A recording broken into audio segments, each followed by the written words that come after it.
कहानी कि ये कहानी है कहानी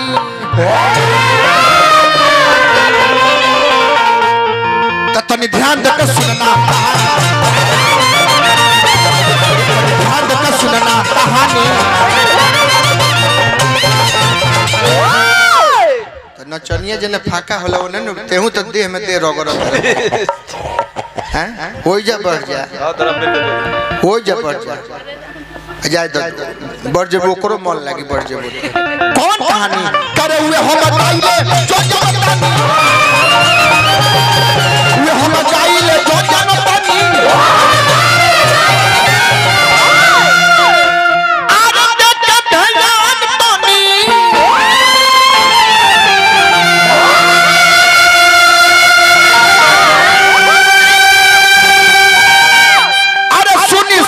ज्ञानी कहानी तन ध्यान देकर सुनना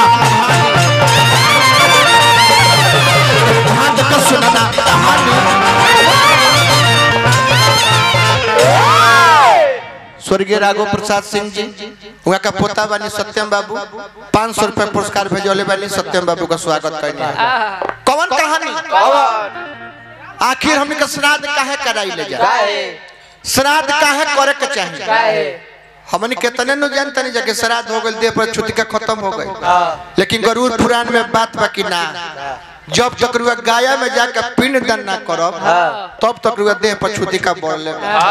तब 5 मिनट यह सुनाई कि श्राद्ध काहे करे के चाहिए श्राद्ध काहे खाती होला यही जैसे शुरू बा कि अरे राम जी मारी राम जी मारी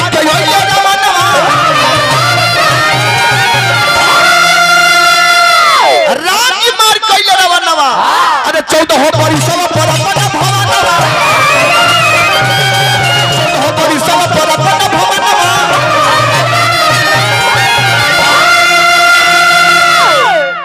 रवि रंजन भैया हम ये सोचत नहीं अब के कि भगवान राम 14 वर्ष वनवास काट के आई रहले तो दिवाली मने लगो अब की तो 500 वर्ष पर आवता है तो अब की कैसन दिवाली होई यो सोचे वाली बात बा 14 वर्ष पाई रहले तो उ दशा भई 500 वर्ष पर की आवता रे तो अब की कैसन दिवाली मन अरे यो जो धन बरिया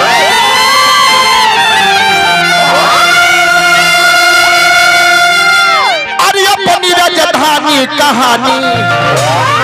तनी ध्यान देकर सुनना कहानी ध्यान देकर सुनना कहानी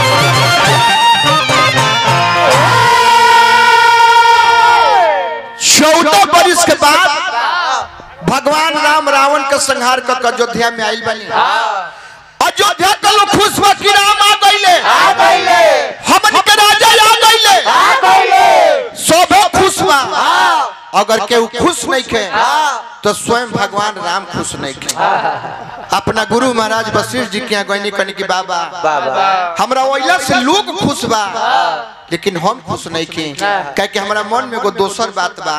आ मुहे पूछे खातिर आइल बनी अगर वो सलाह दे तो काम हम करे के चाहता वशिष्ठ बाबा कहनी कि कहीं रुआ का करे के चाहता कि अरे सुनी सुनी गुरु बाबा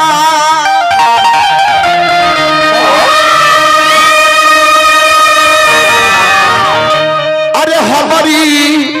बचाना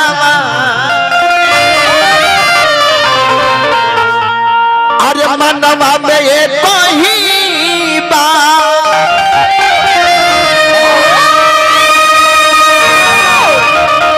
अरे लागल यार मानवा अरे रौरा ज्योतिया गया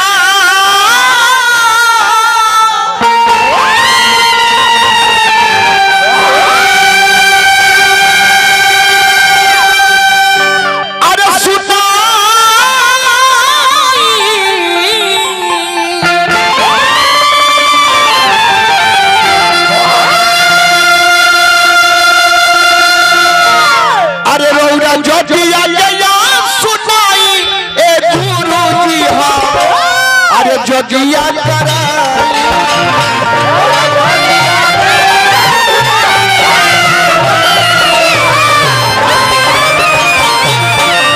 रौरा जोगी अगया सुनाई ए गुरुजी हाँ जोगिया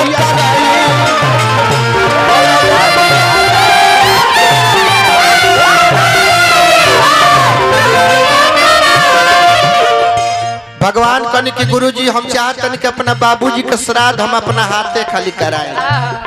वशिष्ठ बाबा कहने की श्राद्ध तो हो गई बा अब दोबारा कहे कहते चाहते नहीं तो भगवान कहले कि हम से चाहते नहीं कि हम जानो तने कि बाबूजी हमर मरल काहे बार हम बनी बन बाबा ए हमरे करानवा बाबूजी हमार चली गइले सुरधा बाबा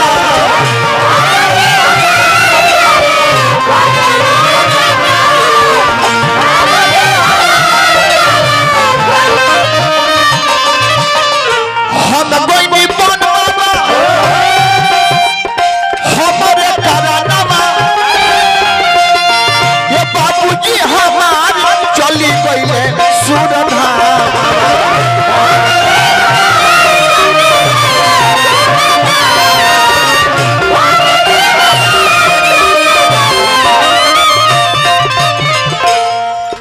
आई है जब सोची ले कि अरे है सोची सोची पा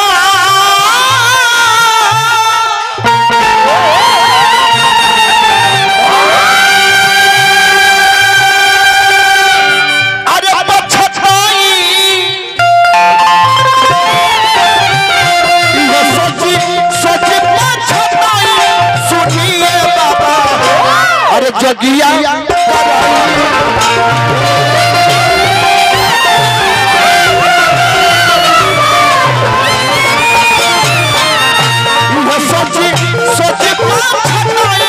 सुनिए बाबा जगिया कराई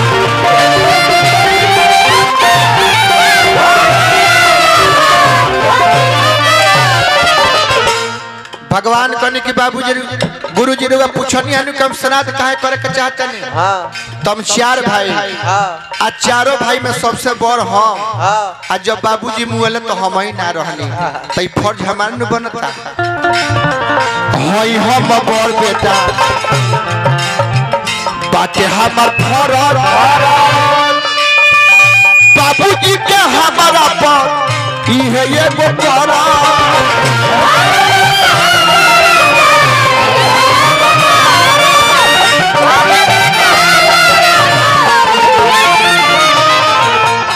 हई हम बार बेटा अरे बाटे हमर फरज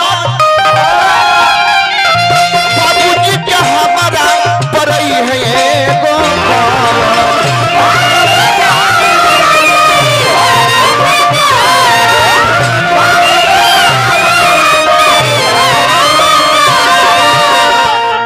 अरे करजा से उगिरी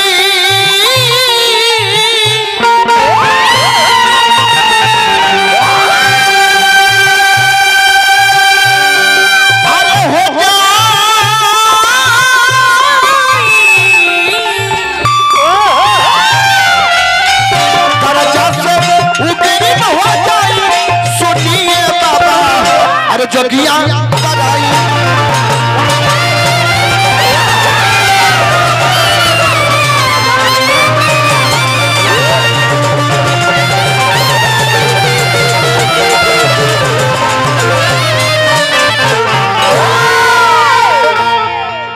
भगवान कहने की गुरु महाराज हम चार भाई आज चारों में सबसे बड़ हम हैं आज जब बाबूजी मुएले तो हम ही ना रहनी तो हम कोनो बात पर उचित तो कहत नहीं की गुरुजी कहने की तब बात बहुत उत्तम विचार बा आज जब श्राद्ध करावे करुआ चाहत नहीं तो ये सोचे के नहीं खे अब तैयारी करी श्राद्ध करावे के तैयारी होखे लगा कि अरे देशवा विदेशवा में नेवता भेजाए देशवा विदेशवा में नेवता भेजाए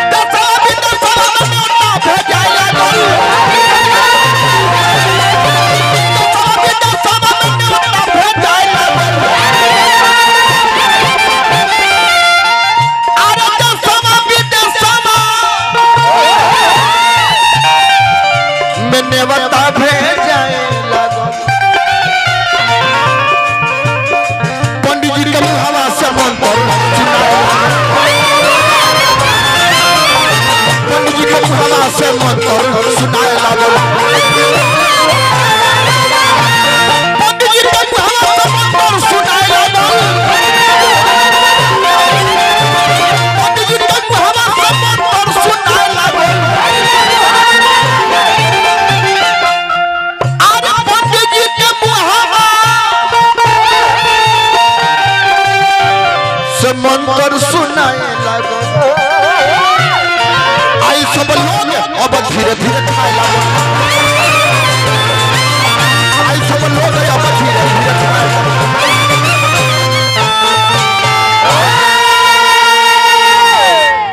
देश विदेश के बड़े बड़े विद्वान महान बलवान ऋषि मुनि महर्षि पंडित जे भी रहे सब तक बुलावल गई। श्राद्ध के जितना कर्म कांड होला फिर से कोइल गई। जब सब हो गई आ जब खाए के समय जब पात लागल तब भगवान राम सोचले कि लोग खाता अगर पतवा में हम घूम के पूछत नहीं की जैसे आज हमके पिट्टू भैया दीपक भैया घूम घूम के पूछत हो। भगवान सोचने के अगर पूछत नहीं की तो लोग कहे कि राम भले अपने बाबूजी के दोबारा श्राद्ध करावता रहे लेकिन उनमें उनका श्रद्धा नहीं खे उनमें उनका भाव नहीं खे। लगनी भगवान पतवा में घूम घूम के लीना पूरी लीना मिठाई लीना है सब्जी लीना आज जब पतवा में घूम के पूछत रहे वही पतवा में को चीज देखनी। एक कहानी के मेन बात तो यही जे बा कि अरे देखल हरि जी तनी बेस देख के लेवल उठा तो चंचना तक ट्रेबल हो जाता है इसे। हेलो हाँ लेवल उठा दो कि अरे देखल हरि जी एक चरज के पतिया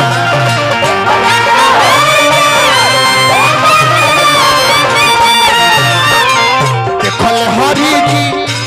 एक चरज के पतिया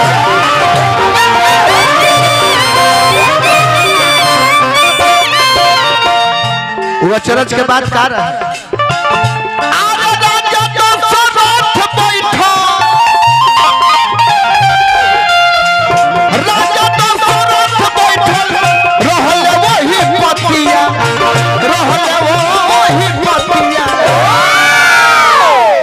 जेकर श्राद्ध कइल जाता उहे आदमी पात में बैठल बा। अरे देखले हरि एगो चरज के पतिया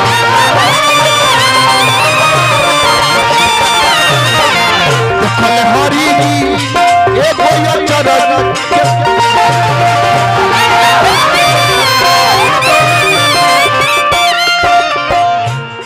भगवान देखल कि बाबूजी के श्राद्ध करता ने उहे पात में बैठल बा। बाबूजी के देखोरी धइली हले गोर हो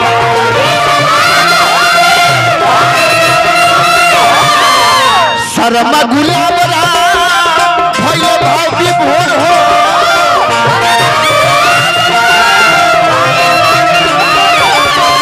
शर्मा गुलाब राम शर्मा गुलाब राम शर्मा गुलाब भइले भाभी भोर हो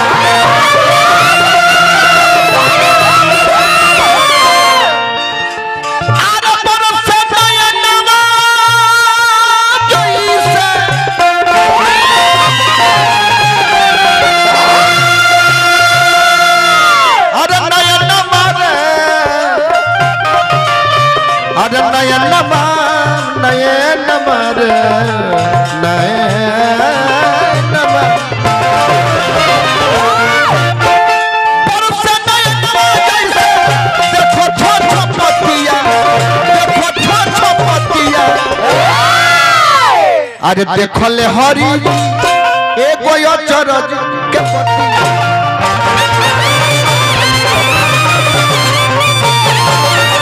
देखले हरि जी